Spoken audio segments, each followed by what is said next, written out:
تو शब जुमा सूरह वाक़िया की तिलावत ज़रूर करो। जब तुम शब जुमा इस सूरह की तिलावत करोगे तो 3 फ़ायदे तुमको मिलेंगे। पहला फ़ायदा ये कि शब जुमा सूरह वाक़िया की तिलावत करने वाले के लिए अल्लाह लोगों के दिलों को नरम बना देता है और उसकी मोहब्बत को उसके दिल में पैदा कर देता है। दूसरा फ़ायदा कि वो अल्लाह की बारगाह में महबूब व मकबूल हो जाता है। जैसे बंदे उससे मोहब्बत करते हैं, परवरदिगार भी मोहब्बत करता है।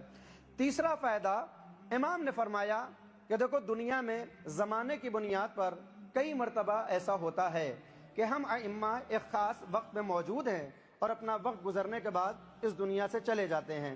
आखिरुज़ ज़मान में एक सबसे बड़ा इम्तिहान ये होगा कि उनके सामने उनके ज़माने का कोई इमाम नहीं होगा।